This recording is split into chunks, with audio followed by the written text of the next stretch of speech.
Good morning, good afternoon, and good evening to our panelists. My name is Dr. Shah, and I am the co-convener of National Ability Summit. I'm a world traveler, an amputee, and a 3-time cancer survivor. As an entertainment psychologist and artist in Chicago, I work to make Hollywood and Bollywood more inclusive. I have wheatish skin and very big eyes, at least I think so. And my hair is in a bun, and I'm wearing a yellow dress over a black blazer. In 2020, many of us were set to travel to different parts of the world to learn about people and culture. But COVID-19 had other plans for us, from quarantine to lockdown. Now that countries are starting to open up and traveling is becoming popular once again, studies are suggesting that people with disabilities are growing because of COVID-19. At National Ability Summit, we believe that tourism should be accessible to all.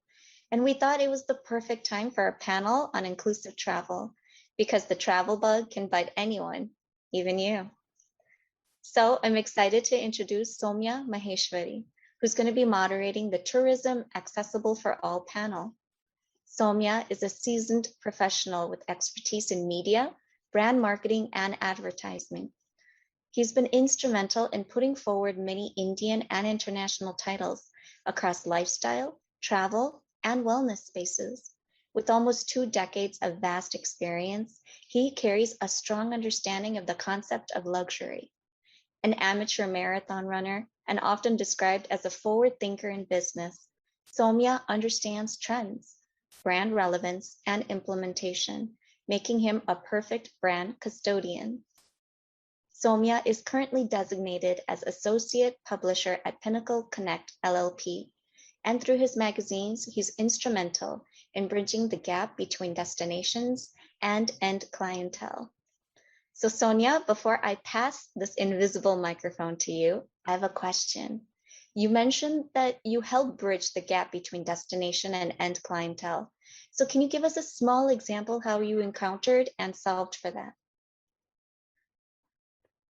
It's very difficult to pinpoint one incident because each destination has its unique points, and each traveler is looking for something else that possibly is not really there, and more often it is there, but it's not really highlighted. Giving you an example for, okay, it's gonna be difficult. I actually have been put on a hot seat. But yes, it often happens that, when we travel, we only focus on to the itinerary that we need to follow. But I think it's best to get lost and to find things. And that's what I tell my clients as well.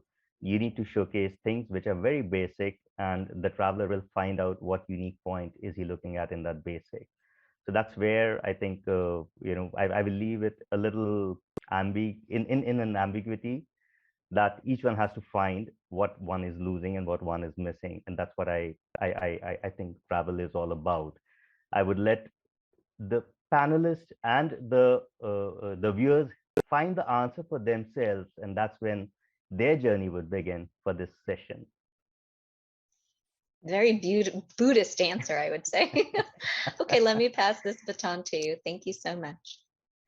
Great. Thank you, Grishma. And Grishma has already introduced me. My name is Soumya Maheshwari.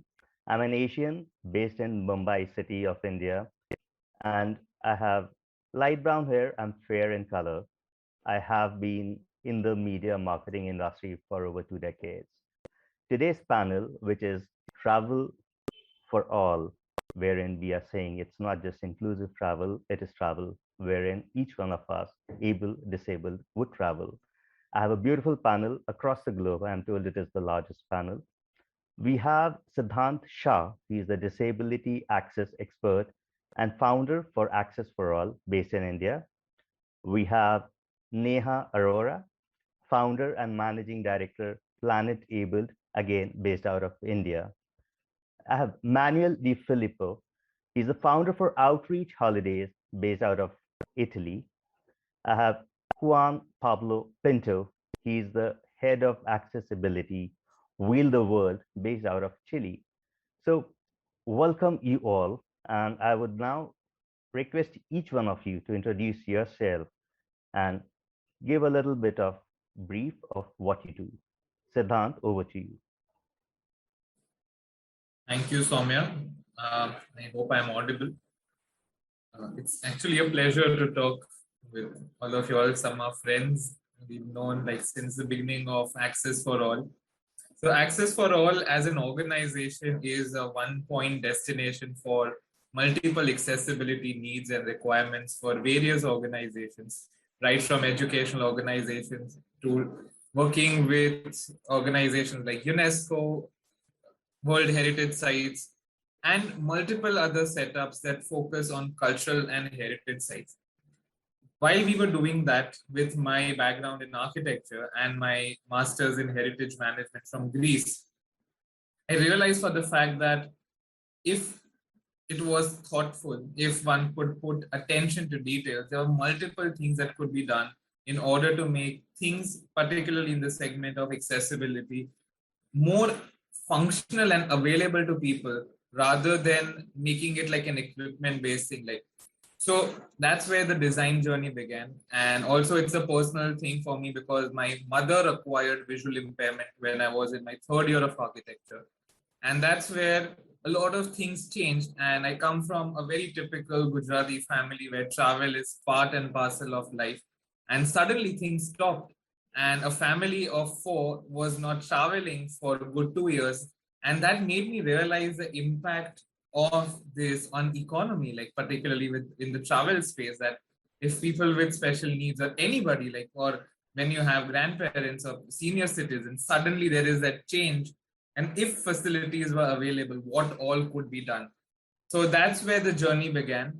I started working with, after coming back from Greece, with the City Palace Jaipur, making it one of the first of its kind accessible museum in multiple different ways. And right from having tags which would say, please do not touch, that is a common sight in a museum, to having tactile objects, braille books in a space with tags that would say please touch, explore, having ramps in place, having sign language videos, having interpreters, and having tours that were particularly catered for a variety of groups of people. So that's where the journey began, and I think I will discuss further about things that we've been doing as and how the session proceeds. Thank you, Siddhant, for the introduction. Neha, over to you. Thanks, Soumya. So hi, everyone. I'm Neha, and I represent Planetable, which promotes, I would say, accessible and inclusive travel for persons of all types of disabilities and elderly. So I am a 37-year-old female, fair-skinned, short hair, with a black T-shirt, and I have an orange wall behind me with the multicolored Buddhist flag hanging on the wall. So I started this journey, because I could never go for a holiday as a child because both my parents are persons with disabilities and they have two different disabilities. So my father is blind and mother is a wheelchair user. And that makes us a pretty unique, inclusive kind of a family. But when I grew up and I thought more money will solve the problem, but no, it did not solve the problem. It was always like you travel 2,000 miles only to realize the place is not accessible or doesn't give you the kind of experience you would look forward to. And people would pass comments like, if you face so much trouble, why do you even come? And it's not like a very common sight even till date to have, a couple like my parents and going for a family holiday. And there were a lot of fights and arguments of places, and one fight at a temple turned into a mob fight. And that's when my parents were like, okay, we are not going anywhere because you fight everywhere for access. Like, okay, that led me to leave my corporate career of almost a decade to start this inclusive travel journey of Planetable. And we started as a travel service provider, mixing people with various disabilities and non-disabled to travel together. Because you don't need a separate travel company for persons with disabilities, or disability should not be the defining factor whom you travel with and where you travel and when you travel. You should have the freedom of choice to travel and wherever, whenever, with whoever you want. And whether it's solo travel or romantic getaway or family or adventures like rafting or skiing, you should be able to do that. So, and that's what we have been about for more than 6 years. And more than a travel service provider, now we are an ecosystem enabler where we work with hotel chains, we work with tourism service providers, develop destinations so that they are accessible and inclusive for everyone, so that everyone can make that choice. How do they want to travel? Wonderful, touching story. Manuel, hi, over to you now. Hello, everybody. Hello. So first of all, we present Outreach. Outreach is an accessible company, an accessible travel company. We deliver experience and transfers to all of those guys that want to join Italy through the cruise lines or by themselves. Basically, our background came from 6 years ago because we have a background as transportation company. We start working with the major cruise lines here in Italy, and we start delivering transfers for them. We decide to develop our tourist branch because we checked that not all the information was clear, and several times the families find some struggling just joining simple things like go to the restaurants or getting the right church. Italy has is an historical place, so many times we find difficulties to let the people in the places and to provide the right information about the places. So we decided to specialize our company in make it clear and use the proper instrument or the proper vehicle to reach that point. So basically, we are focused on Italy because we are based in Italy. It means that we can give some customer care to our clients, so we can follow them through all the path during the holiday. We can help them to change their plan, and we are with them when they join the holiday. So basically, we are focused on check the right place and deliver the right information to many Americans, Canadians, from India as well. We've got Australians. So this is our practice. We check in advance and we stay with the families if they need it. And we use proper vehicles to reach several places of the Italy. Great, thank you. Juan, hi, over to you now.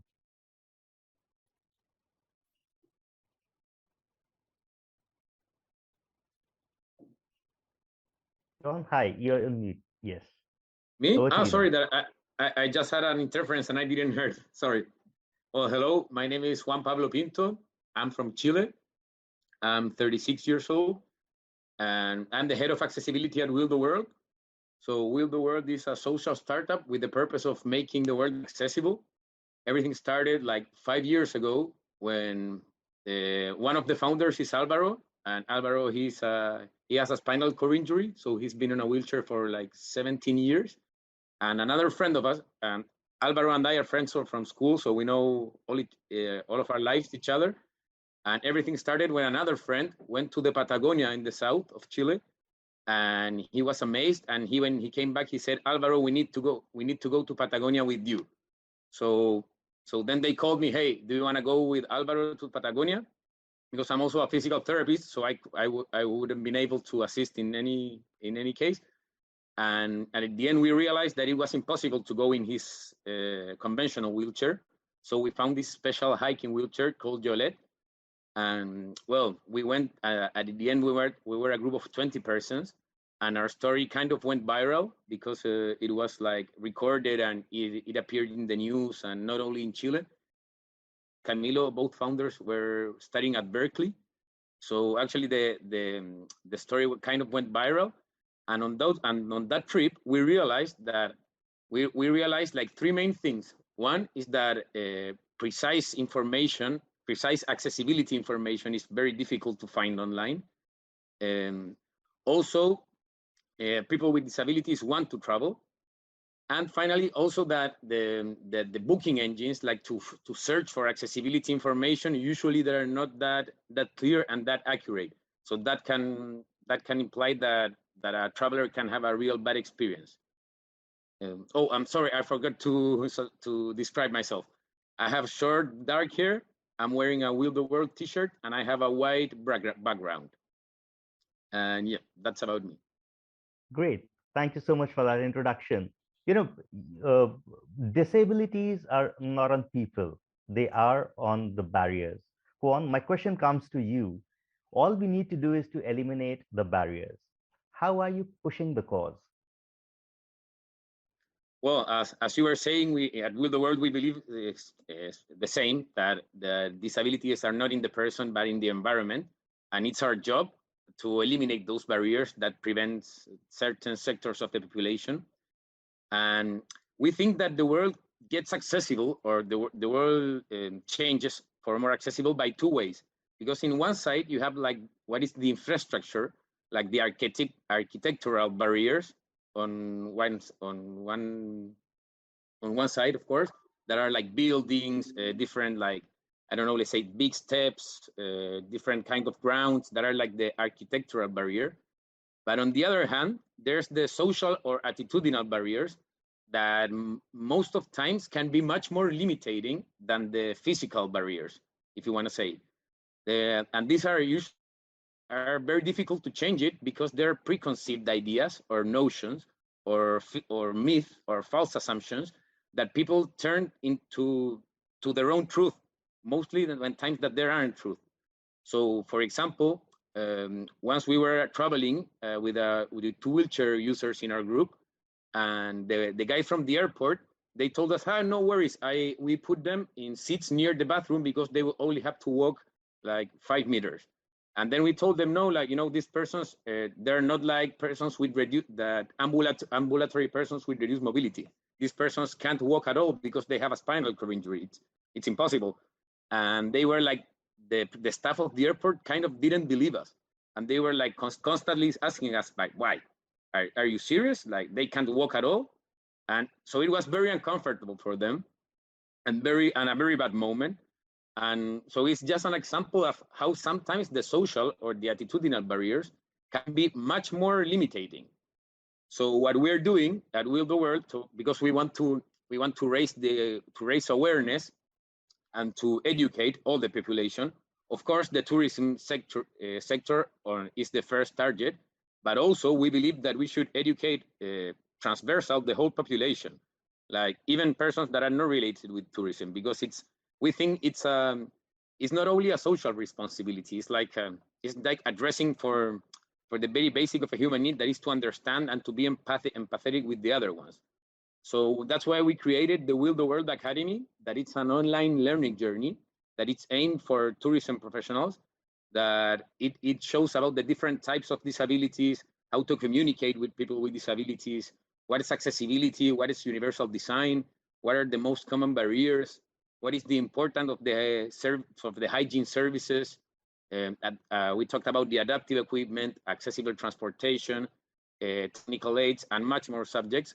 So we can finally like raise the knowledge in the industry, because as I was saying, in most of the times, there's persons that they don't know about disabilities or accessibility, not because they don't want or they want to be excluding the others.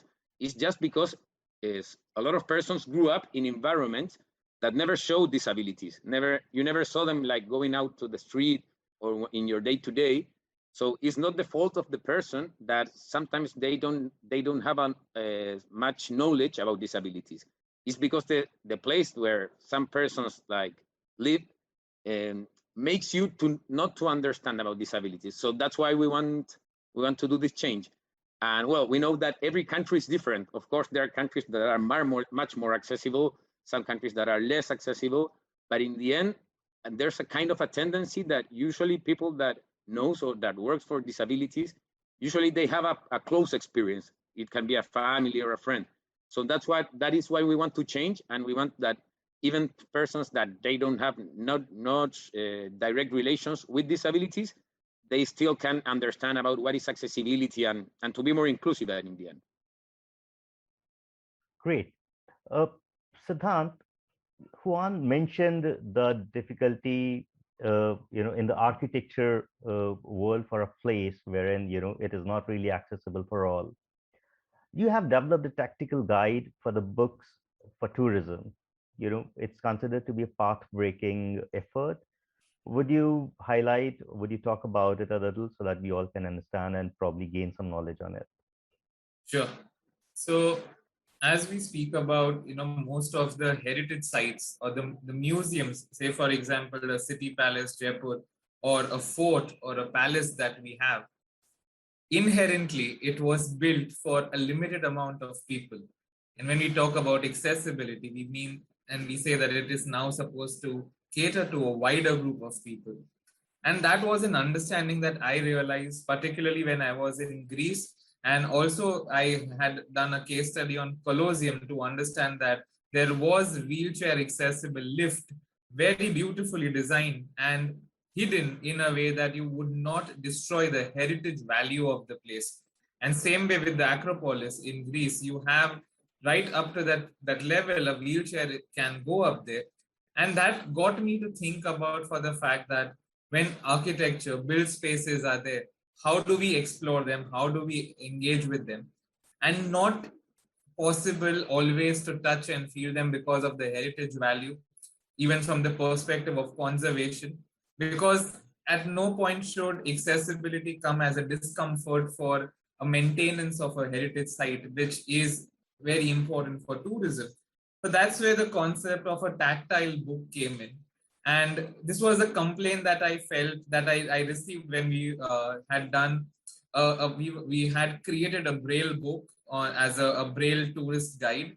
And when we did that, before we brought it out in market, we did a check with various different stakeholders. And one of the students said that they're mentioning a door, which has a flower on it, but I want to touch, can I touch that? But it is not possible over there.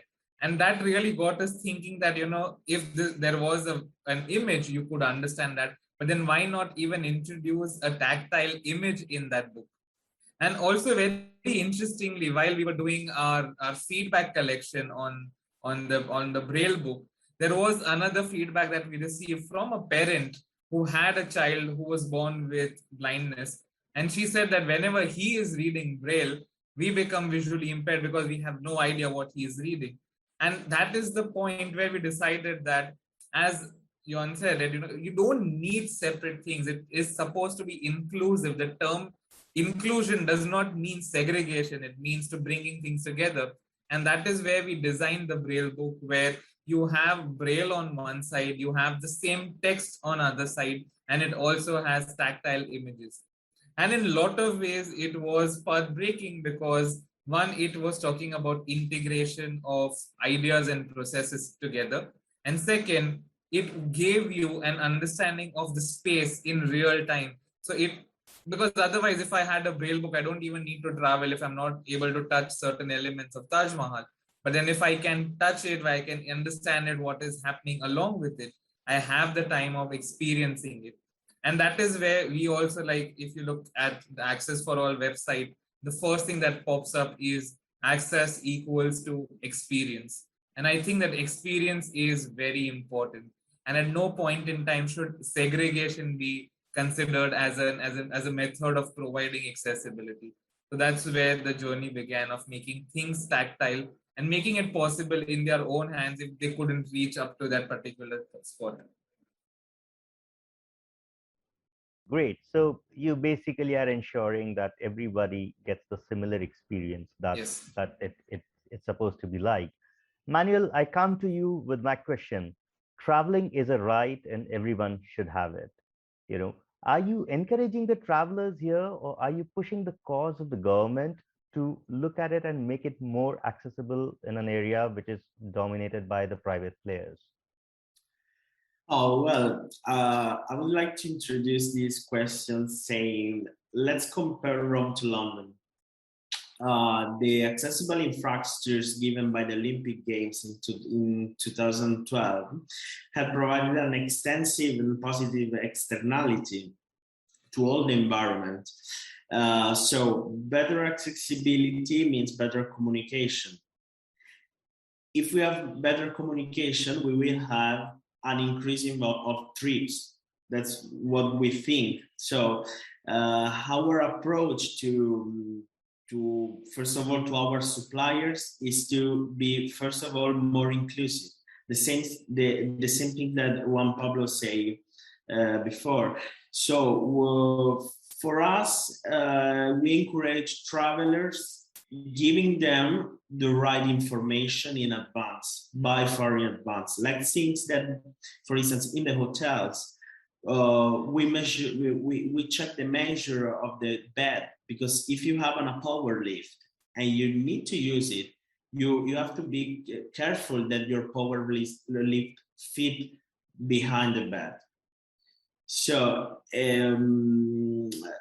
talking about the government, in Italy, we don't think that the public sector is doing that much, but maybe where the government doesn't grow the movement, doesn't grow the information about accessibility, the private sector can do. So we start from our platform, and we start with the private sector. We try to be more inclusive, involving our suppliers, that many of the times they don't know anything about accessibility. So first of all, we want to speak with the suppliers and tell them which is the real necessity. And that's it. That's what we think. And we think that the private sector can do much more better than government policies. Great. So there's a difference in thought processes wherein you're pushing that it's the private sector that would lead. And probably when the consumer demands, that's when the government would also act into it. Now, Neha, this brings a question to you. You know, we have heard the other panelists talking about what all efforts are they taking for the disabled to find a tourist spot friendly with them. You know, how big is the travel market for people with disabilities overall? I would also like to understand the male-female ratio. You know, how many? The recent research say that the market is nearly $60 billion,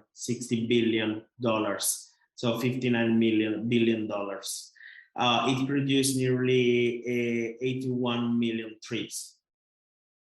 Great. So you're talking about Italian market, or is no, the world market, Great. So thank you, Manuel. Neha, now, you know, Manuel has helped us with the figure for the world market. Could you help me with the figures specific to the Indian market, and how well do we collaborate with what's happening globally? That's one.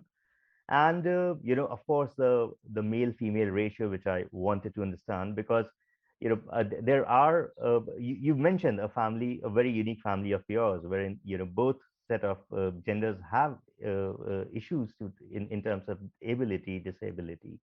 So that's other thing. And what are the changes that you would want to see? Because you design holidays for people. So what are the changes that you would want, you know, the other holiday service providers, so that it becomes accessible for all?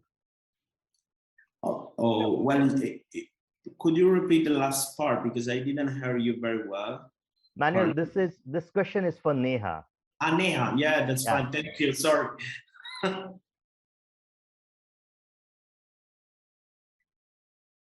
Thanks for the question, Soumya. How big is the market? Well, persons with disabilities are the largest minority in the world, and anyone can be become a part of it anytime. You are just one accident, one medical condition, or a few years of old age away. So if we talk of the size of the market, well, there are 15% of the world population, like roughly 1.3 billion persons with disabilities exist in this world. And there are an ever increasing 250 million people who are over the age of 60. So 46% of people who are over 60 are already disabled. So this is the size of market that we're talking about. And when we include their families and friends, that becomes 25% of the world population. And this is a rough estimate. It can be more. There was a latest report recently that said like it directly and indirectly impacts 3.5 billion people when we are assuming the whole group. And the spending capacity of this group is $8.1 trillion US. And there was this latest report that says it is $13 trillion annual spending capacity that this group has. So that is the size of market that we're talking about. And in terms of the male and female ratio, I would not put it into gender because we have the LGBTQ community as well. There are people who are transgender, there are people who are intersex, and the intersection always exists. So there is a 30% overlap when we are talking about disability and LGBTQ community. So we really cannot split it into male and female. And in 2021, we should not be talking about gender. So yeah, so that's the size of the market that we are talking about. And if I would like to, like, I think the second part of the question that you asked was, what would I like to change as an industry and the travel service providers? Well, one, we don't need separate travel companies for disabled people. Everyone has to become inclusive, and everyone in the industry, it's not, so it's like a whole ecosystem development that has to happen, right from the community, the society, the tourism industry, the non-profit sector, and the private sector. Like everyone has to come together to make it happen, because it all trickles down across industry. Like Juan said, it's not just about tourism. Tourism is a media by which we're talking inclusion.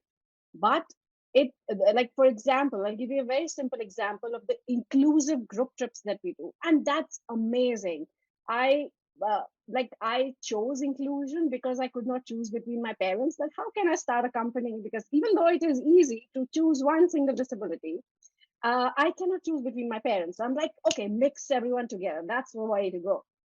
And what happened was magic, pure magic. The non-disabled said, oh, we had the most phenomenal experience of our life. We thought we had never been to this place before.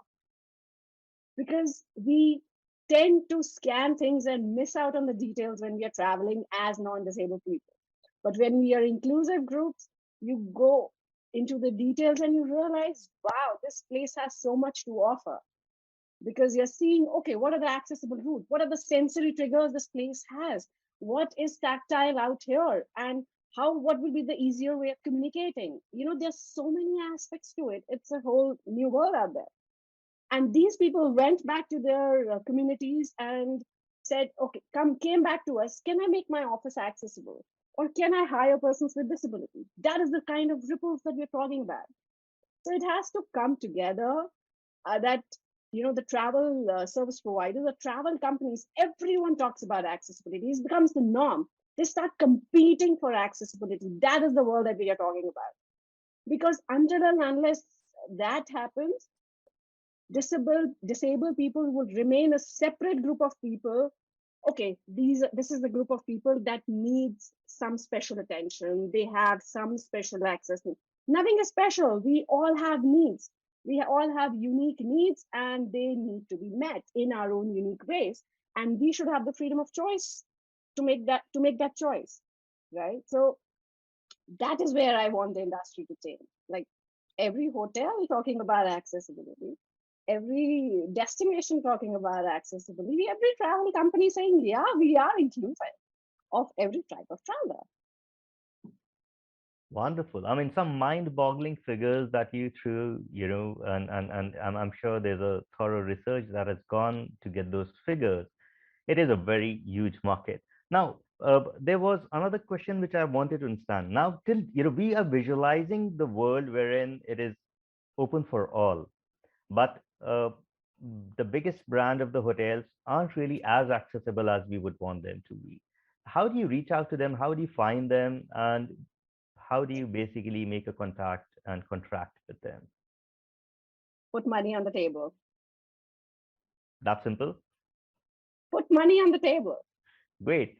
Thank you That so is much. that is the language that businesses understand. So you have to talk to them in the language that they understand. So when I started, like 6-7 years ago, and I went to hotels, that why are you not accessible? They were like, people with disabilities don't travel. Then why we should cater to them? Why we should make an accommodation? I'm like, it's a catch-22. They're not traveling and coming to you because you are not accessible. So it's not something that they are not traveling. You are not accessible because they're not coming to you. And nothing changed, trust me, until and unless I kept, like, I made small, I audited the destinations, the hotels, and we still do it till date. We develop destinations. At every destination that we operate in has been ground operated and audited by us.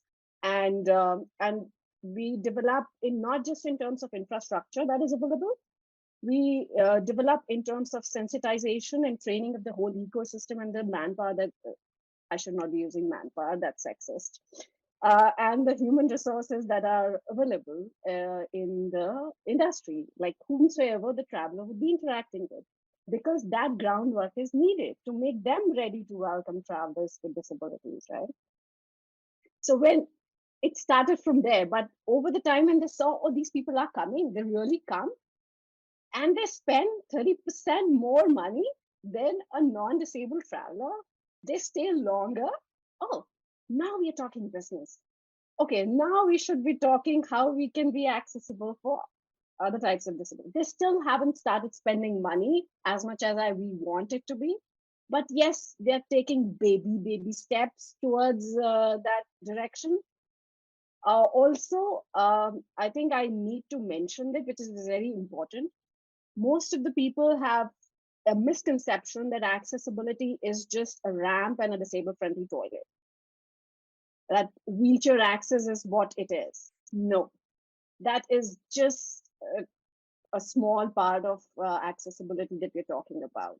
We have people who are blind, people who are deaf, people who have cognitive disabilities, who have intellectual disabilities, who have psychosocial disabilities, who have medical conditions, disorders, mental health situation. There's so much, and everyone has an access need, invisible or visible. So, and that completes the whole spectrum. Until and unless we see it holistically, we have a long way to go. And that's where I want the industry to change and be aware of all of this. Very well put across. The way you mentioned it, it takes me back to one of a learning that we got in my own professional assignments. So I launched a magazine on wellness called it had to do everything with spa. It started with spa, when the food that we're talking spoke of wellness, the travel spoke of wellness, and everything like that. Each of the hotel that we reached out to, yeah, we have a spa. Okay, how big is the spa? It's got 2 massage rooms, and we have a gym, and we have a steam sauna. They did not see it as a revenue generating thing for them. All they saw was that, it's a waste of space. Why do I have to, I can probably create 5 more rooms rather than giving those rooms for a spa or a massage. That could be done in your room. Just, get a massage therapy bed and it's all done. But today, it's so beautiful to see that each hotel is actually spending a lot of money on the wellness activities and the spas that comes up. So yeah, it's a necessary evil that they see. Probably that's what they will see when we speak about the figures that you threw on us. Thank you for those wonderful figures. Juan, I'll come to you. The figures that Neha has given us are huge. It shows a lot of optimism towards the industry. Wheel the World got supported with a UN grant, And later, now you've just raised about $2 million through venture capitalists and angel investors. Do you think with the figures that Neha has given us, we can have more angel investors and we can have more venture capitalists put in money to this opportunity? How do you think we can probably make them spend more money and create an accessible world for all?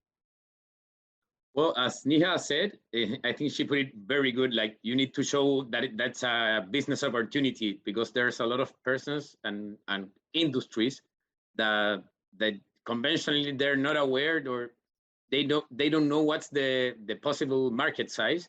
And also they probably like see like, if I didn't have to accessibilize my products, or I need to do something accessible, probably I'm gonna spend a lot of money, and probably I'm not gonna see all the return. That's like the conventional or the old paradigm that a lot of business still have.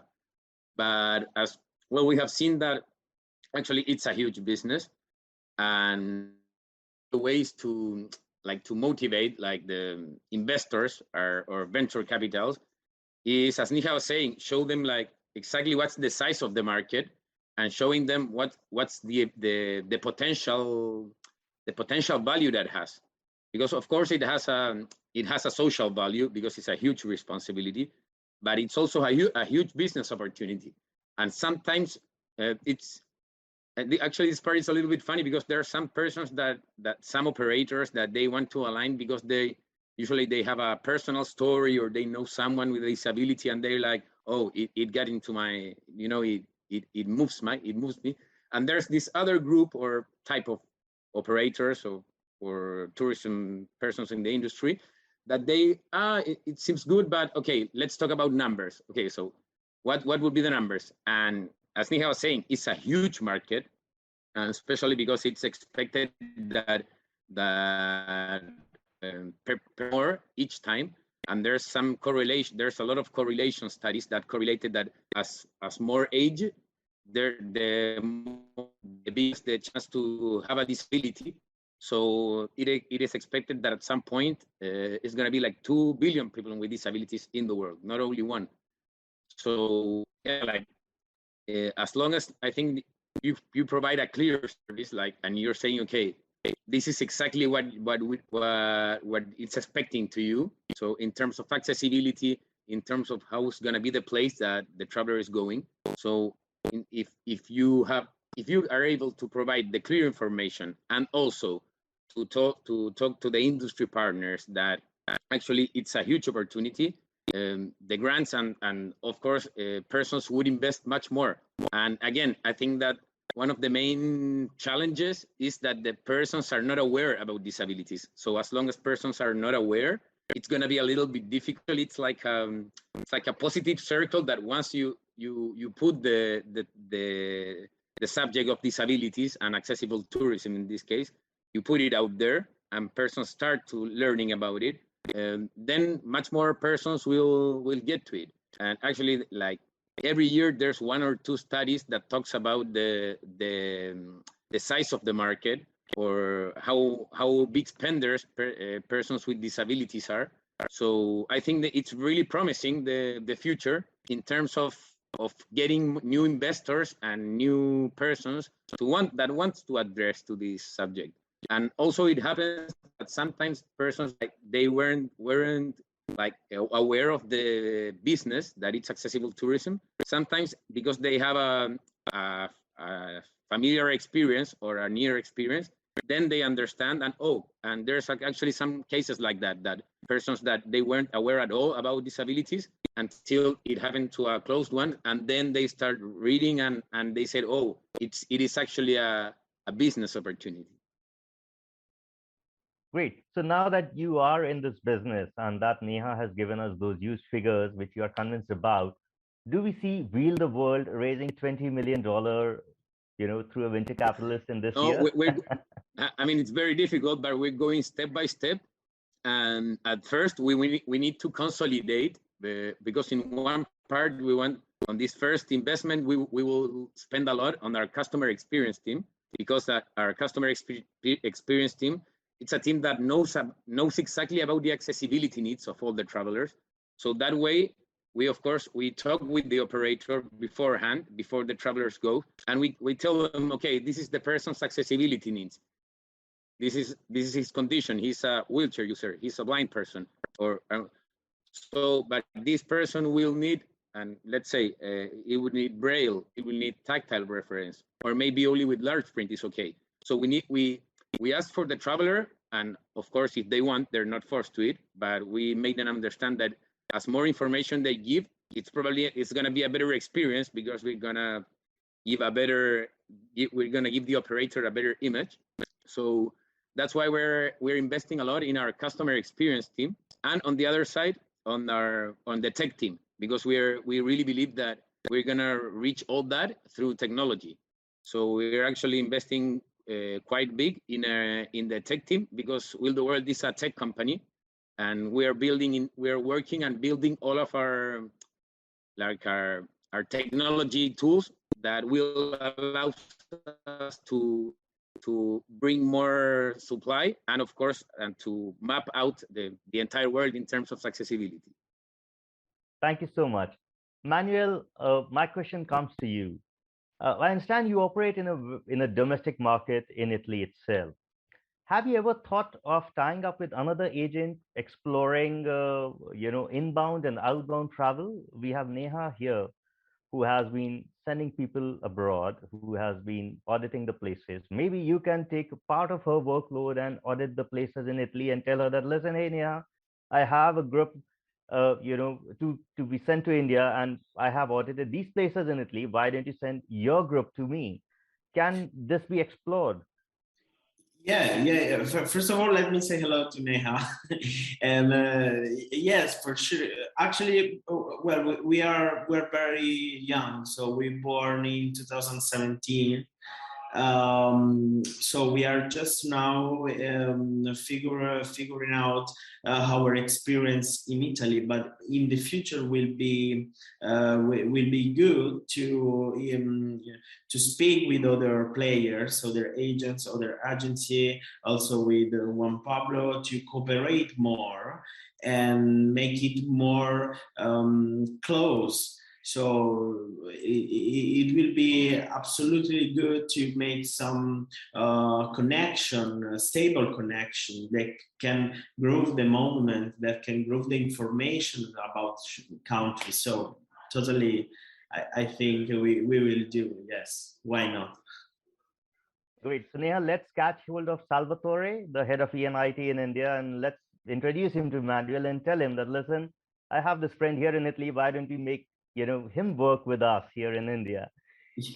I'm going to Siddhant for the next question. Siddhant, it's a mammoth task to work on the inclusion projects. How are you looking at it? How are you looking at the government at a larger scale? We spoke to Manuel earlier. He said he's pushing the private sector, but in India, when you look at private sector, it's more of money making thing that comes up. But when we look at things in India, it's mostly the government that we look at for doing things and taking a step up. You've been working with individual properties, be it the city palace, be it the museums. What are you suggesting to the government? Is there a way you think there could be a larger inclusion or of policies from the government?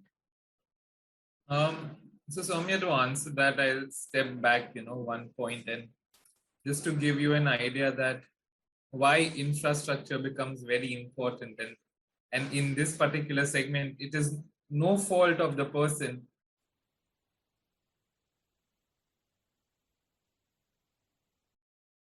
So that you've gone on mute.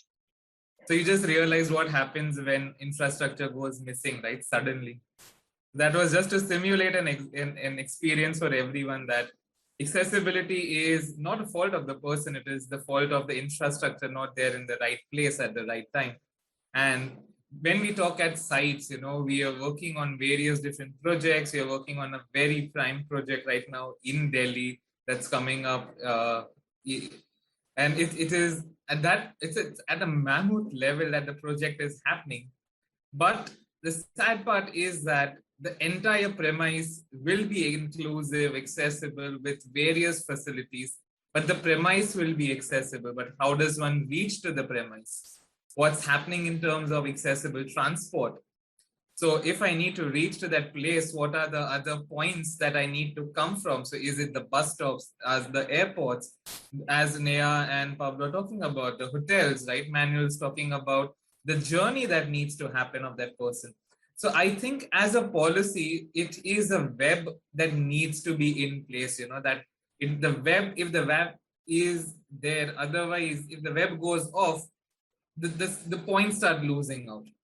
So you may make Red Fort accessible, but if I'm not able to cross the barricades of the Red Fort and enter inside, or in case of my screening that needs to happen, and if a person is on a wheelchair and that person has to go from some other entrance, that is at that point losing out on the experience of being inside the space.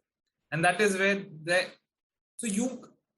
and I'll be very realistic about this thing, like you cannot direct what government is thinking, because they're thinking in a completely different direction, right? There are multiple other things to think about. But as individuals, what you could do is that we've made it a mandatory thing that whenever we audit any properties, or whenever we are auditing so we audit properties for corporates and for schools and organizations and even like museums and art galleries. We tell them that we will audit this for you, but along with that, you will also start engaging with the stakeholders. So rather than going from a top-down approach, we've realized that bottom-up approach works. And with one of the museums in Bangalore that we audited, we were able to work with the firefighting team on accessible firefighting and emergency preparedness. They were able to work with the local bus services that would provide for the low float buses to come in at a particular point, to create bus stops that was accessible, to look at even signals, and it will soon come up in the place where the 2-3 junctions that they have been. It's a pilot project, and the concept is to create graphical signals which are more like, which would work even for those with color blindness, and like there are stark colors that were used, or in case of patterns that would be brought in. So what we did was we started asking them that why don't you create a ripple effect around your space? That is when you start getting attention of various other stakeholders. And I think eventually, if you see multiple things happening, you will find a wider support. Otherwise, we have campaigns, we have Sugamya Bharat Abhiyan campaign. There are multiple sites being audited, but we don't know what comes out of it, right? Because there's so much that is going on. And also, like, as I said, like you don't know which entity is working at what on what particular thing. So if I may audit 30 properties, but then who is going to take the next step of reviewing my audit? Who is going to look at whether the ramp, you cannot have, like I'm working on a documentation for quite some time now, and we are documenting public toilet ramps in India, and in particularly in Mumbai, just to look at like whether they are ramps or they are slides, or if it is done for the sake of just getting the tick mark on the listing that, okay, this property has a ramp. So if you see some of the ramps even have a step in front of them, or there will be a ramp which would start from the footpath, because making the footpath accessible was not the duty of the team that was working on the public toilets. So once when we all start working, and if we realize that if I am working in a property, and if I am able to make, this is my particular dream, that any project that we do, we would like to work in a 12-kilometer radius, and 12-kilometer radius is pretty huge. Like if I'm able to create accessible infrastructure because of my epicenter, which is the project, you will start finding that, how multiple things can be accessible. So then if you have a school right in your periphery, in your vicinity, you make it mandatory that, okay, you need to do this. We found like out of 10 projects, we found 3 projects who have agreed to do that. So I think, of course, it is just scratching the tip of the iceberg, but I think once these success stories come out, once they are put up as pilot projects and new ideas like these come in, we need to direct the government in this way rather than like not cribbing about it. I think, because I think like what Neha would also agree is that you don't have to just crib, you may have to take the action. Like you don't always have to get your activist mode on. You sometimes have to get the business mode on and get work done to show that, hey, this is possible. Why not do it in a particular way? So yeah, I think like that would be one of the ways to see how government could be influenced. Nice. Now, Neha, Siddhant spoke about very unique projects when he's talking about people who would get to see the signal even though they're colorblind, so there would be patterns. Your company, Planetable, was recognized for its unique offering by the Department of Tourism, Government of India.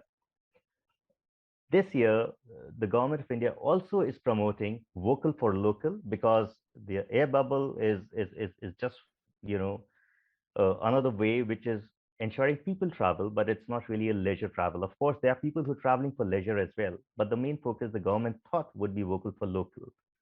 With so much of limitations that Siddhant just spoke about, the government talking something totally different. How do you think at Planetable you would want to approach it? Would you approach the government? Would you approach the hotels directly?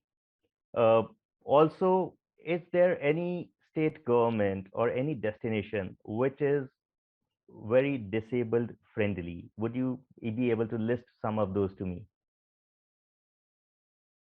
Okay. This is a pretty broad and a long answer question, I would say. But I think the government, the tourism department, when they're talking vocal for local, before that they have to talk about that the places are accessible, so that they don't need a Planetable to go to a place. So I might sound contrary to my real core business, but that is what freedom of choice for a disabled person is all about.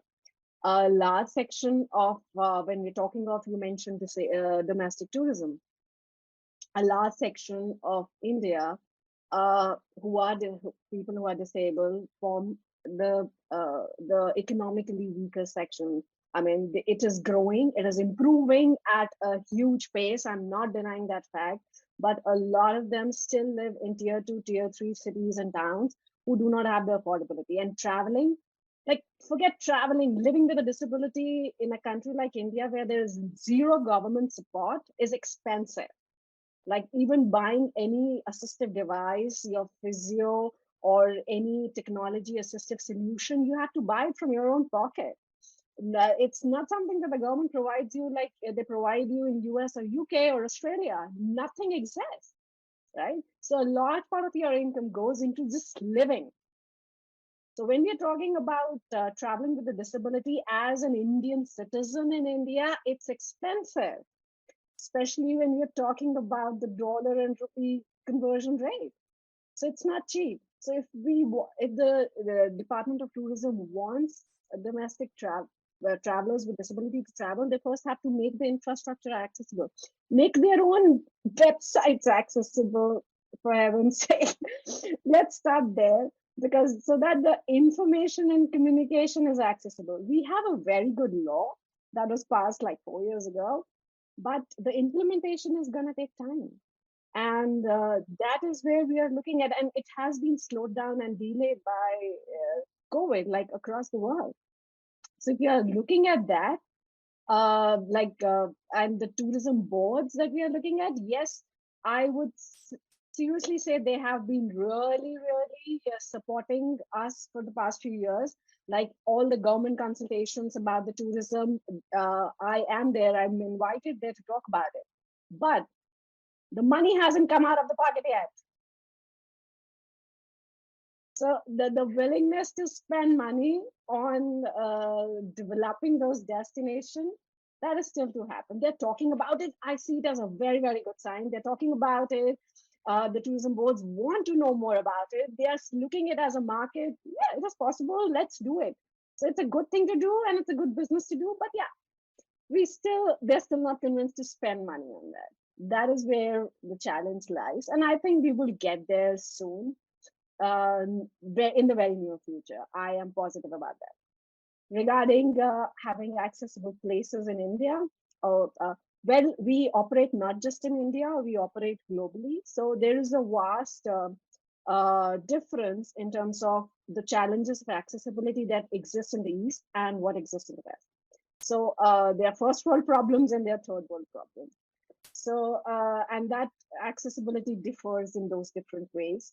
So I really cannot say this destination is accessible, but because accessibility means different things to different people. How can I say this place is accessible?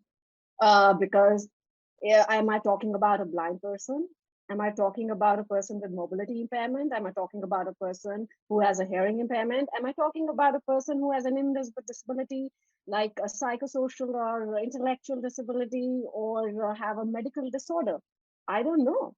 So I really cannot say what accessibility are we talking until we are specific. And I would say in accessibility, in wheelchair access, yes, a lot of countries like US, UK, and some countries in Europe have done a really good job. But in terms of accessibility for other disabilities, they also have to do a lot of work. Because that awareness that accessibility can mean different things to different people, that still hasn't reached there also. So that's a global thing that we have to work on. Great. So now I'd like to sum up this discussion. It has been a wonderful session hearing it all. Now, one last question which I'm throwing to each one of you. I'll come to each one of you, starting with you, Neha. What is your one ask for the stakeholders, the government, the destinations, and people? My one ask from everyone in this world, there is no us versus them. When we are talking about persons with disability, we all are us. And the moment you start keeping that in mind while you are doing business, while you're designing your products and solutions, keep that in mind that no one is excluded. No one, absolutely no one, because we all exist across intersections of disability, gender, race, medical conditions, and we can switch. We can have multiple overlaps out there. So we really cannot put people into buckets. So don't do that. We all are us, having our own unique needs. Let's make sure no one is excluded in whatever we are doing. Thank you, Neha. And put people, like equity should be the goal. That's all. Great. Thank you, Neha, for this. Juan, what is it that you would ask the stakeholders, the government, the destinations, and the people? Yeah, first I would try to make them know that disability is one of the minorities that probably everyone will be faced or will have a relation during their lives. So that's just a way to start. And also, as Neha was saying, that try to be inclusive in all its forms. Because of course, being inclusive with people with disabilities, it's fundamental, it's very important. But also for people with different sexual preferences, different religions, because at the end, one of the most beautiful things in the world is that we're all the same, but at the time we're all different. You know, it's like a kind of thing there. So yeah, just to make the invitation that everyone starts to be aware and starts to be like, we live in society. We don't live each one apart from each other. And sometimes some people, I think they tend to forget that. So yeah, that would be mainly the message, that try to be inclusive in your day-to-day, in every interaction you have. And of course, in this case, it's specialized in accessible tourism, but try to be inclusive. That's the thing. Thank you, Juan. Manuel, what is your take on this? Pardon, could you repeat? What is your one wish that you would want the stakeholders, the government, the people, and the destinations that they should be doing so that each one of us is able to travel? Oh, well, I think it's my first wish is about the suppliers. For instance, because many times we find companies that are not aware at all about the accessibility. So what I wish is to improve our relation with our suppliers and also improve the communication with our local government. It can be good to give more European assistance to those guys when they came in Europe, because Italy until now, I think it needs to improve the information path. That's my best wishes for the future.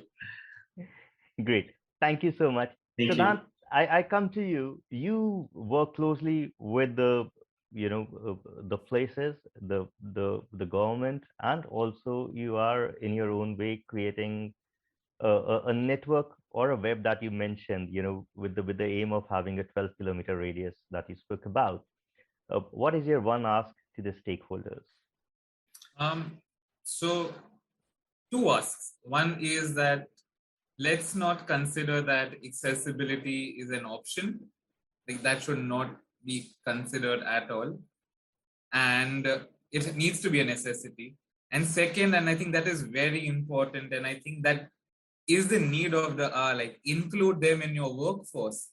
Let everybody be part of the workforce. Then you don't have to talk about what would be what are the special needs, because it would no longer become a special need, because it is a need as part of that. Like, and I'm telling you this from an example of working with an inclusive school, where suddenly like having a ramp in the school was not a special thing, because ramp became mandatory, because the student was required to escort another student on a wheelchair, and that was the easiest way to go around. So they never looked at a ramp as if like there was something special that was added for a friend, and it just became the entire school had a ramp to enter into the main building.